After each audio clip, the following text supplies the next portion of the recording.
Hello scholars, कैसे हैं आप सब। साइंस के chapter 8 wind storms and cyclones, इस चैप्टर की रीडिंग चल रही थी हम लोगों की। और पिछले वीडियोस में हमने जो पढ़ाई कंप्लीट की थी उसमें हमने जाना था कि वार्म एयर कैसे ऊपर उठती हैं, लो प्रेशर एरिया कैसे क्रिएट होता है।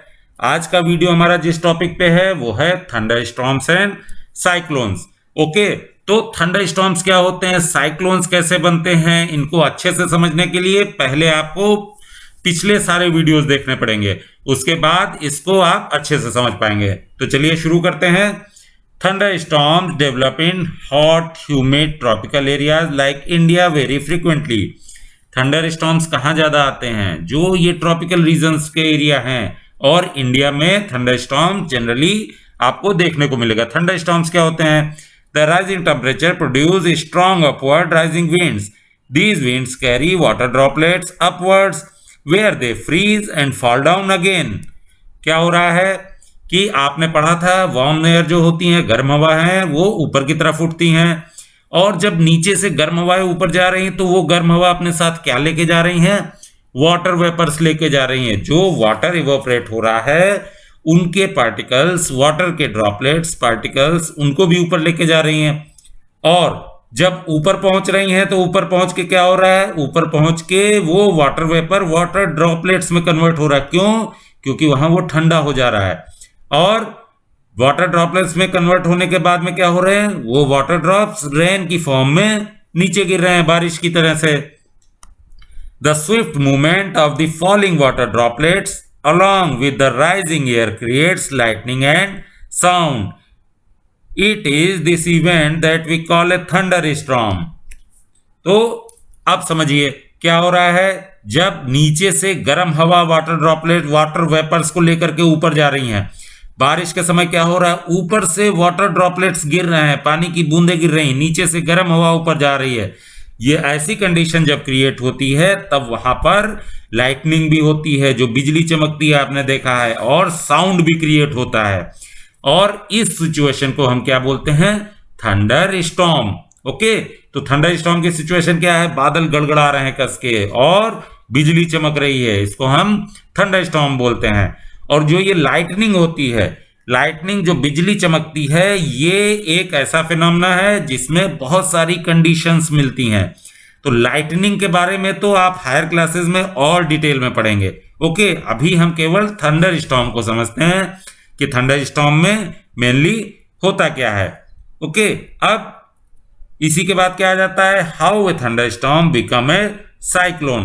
अब थंडर स्टॉर्म साइक्लोन में कैसे कन्वर्ट हो जाता है, उसके पहले कुछ प्रिकॉशंस हैं, यहाँ ब्लू बॉक्स में दिए हुए हैं, उनको देखते हैं क्या है।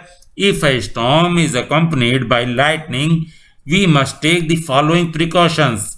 क्या है, आप ये जानते हैं कि कई बार क्या होता है कि जब बारिश हो रही होती, बहुत तेज बिजली चमक रही है, बादल गरज रहे हैं, तब क्या होता है, आपने सुना है कि कहीं पर बिजली गिर गई, और इस लाइटनिंग की वजह से कई लोग जो है बिल्डिंग्स का नुकसान हो जाता है, कई लोगों की जान चली जाती है, और इस वजह से बहुत ज्यादा लोगों के अंदर डर रहता है कि कहीं बिजली हमारे ऊपर ही ना गिर जाए।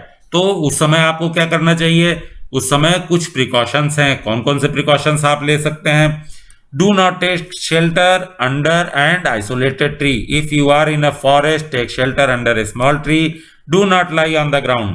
देखिए, कई बार होता है कि लोग बारिश से बचने के लिए बड़े मैदान में कोई एक बड़ा सा पेड़ है और उसके नीचे जाके खड़े हो गए, लेकिन ऐसा हमको नहीं करना चाहिए। क्यों? क्योंकि बारिश के समय जब बिजली गिरती है तो जो भी चीज सबसे हाइट पे होती है उसी के ऊपर गिरती है। अब मैदान में वो पेड़ अगर हाइट पे है तो उस पेड़ के ऊपर बिजली गिरेगी, और आप उसके नीचे खड़े हुए हैं तो आप भी उसकी चपेट में आ सकते हैं। इसी तरीके से अगर आप किसी छोटे से जंगल में हैं या कहीं और हैं जहां बहुत सारे पेड़ हैं, अब आप क्या करेंगे, आपको बोला गया पेड़ के नीचे नहीं खड़ा होना है। अगर बहुत सारे पेड़ हैं तो आप किसी बड़े पेड़ के नीचे मत खड़े होइए। क्यों? क्योंकि जिसकी हाइट ज्यादा है वहां पे बिजली गिरने की संभावना ज्यादा रहती है। तो जो सबसे छोटी हाइट का पेड़ हो उसके नीचे रहिए। Next, do not take shelter under an umbrella with a metallic end. हमको छाता लगा करके नहीं रहना चाहिए। क्यों? क्योंकि अम्ब्रेला का जो आप देखेंगे तो एक ऊपर पिन टाइप की निकली होती है, वो किसकी होती है? मेटल की होती है। और आपको पता है जो ये बिजली चमकती है इसमें इलेक्ट्रिसिटी होती है और ये मेटल को अट्रैक्ट कर सकती है, जिससे हो सकता है उस अम्ब्रेला के ऊपर ही वो बिजली गिर जाए और आप उससे जो है नुकसान पहुंच जाए आपको। Do not sit near a window, open garages, storage sheds, metal sheds are not safe places to take shelter. Window के नजदीक नहीं बैठना चाहिए। कई बार होता है कि बारिश हो रही है, बहुत तेज बिजली चमक रही है और हम खिड़की के पास बैठ करके बाहर देख रहे हैं, तो वो भी नहीं सही है, विंडो पे बिजली गिर सकती है। ओपन गैराजेस, शेड्स, मेटल की शेड्स, इनके नीचे नहीं शेल्टर लेना चाहिए। कौन सा सेफ प्लेस है? अ कार और a bus is a safe place to take shelter. अगर आप कहीं रोड पर हैं और आप कार से जा रहे थे तो ऐसा नहीं है कि बारिश और बिजली चमक रही है तो आप कार छोड़ के भाग गए, किसी पेड़ के नीचे खड़े हो गए। कार जो है सेफ प्लेस है, कार के अंदर बैठ जाइए चुपचाप, सारे ग्लासेस ऊपर चढ़ा के। If you are in a water, get out and go inside a building. अगर किसी स्विमिंग पूल में है, किसी पॉन्ड में है या किसी नदी में आप जो है और बिजली चमकने लग रही है, बारिश हो रही है, तो तुरंत पानी से निकलिए और किसी बिल्डिंग के अंदर चले जाइए। लेकिन दौड़ना नहीं है, भागना नहीं है। ओपन फील्ड में भी, ग्राउंड में, घास के मैदान में दौड़ना भी नहीं है। ओके, तो ये सारे प्रिकॉशंस लेने चाहिए। इसके बाद आते हैं, क्या हमारा टॉपिक है, how a thunder storm become a cyclone.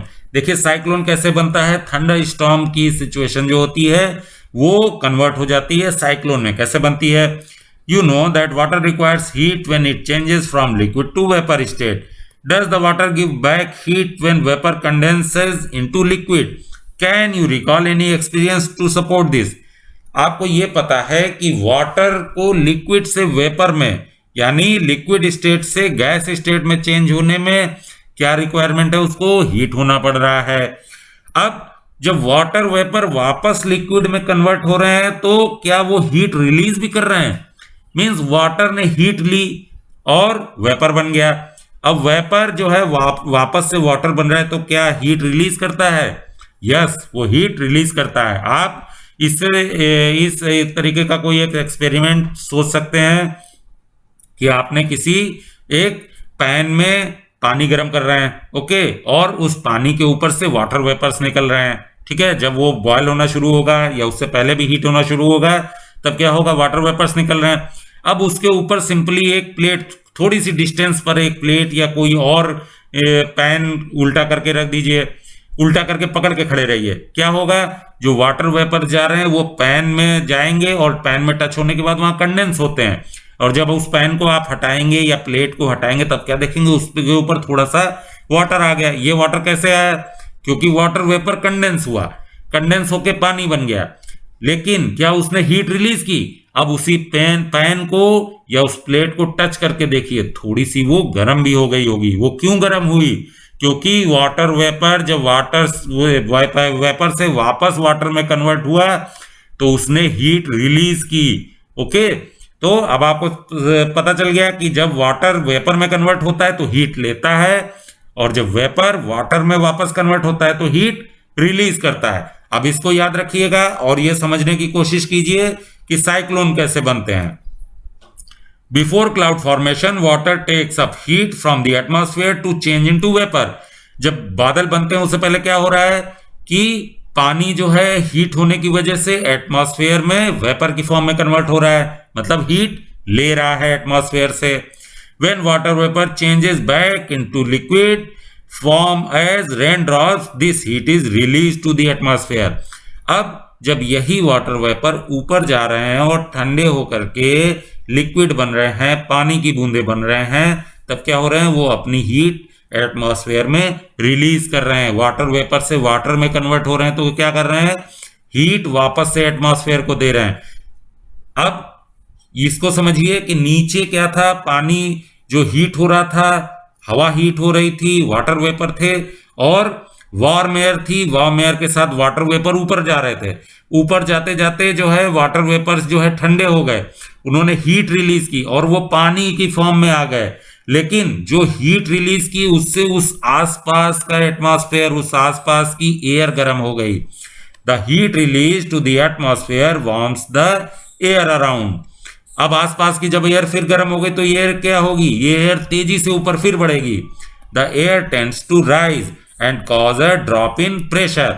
आपको पता है जब तेजी से हवा ऊपर की कहीं भी किसी भी डायरेक्शन में जब तेजी से हवा चलती है तो क्या होता है, प्रेशर ड्रॉप होता है, लो प्रेशर क्रिएट होता है। Okay, more air rushes to the centre of the storm.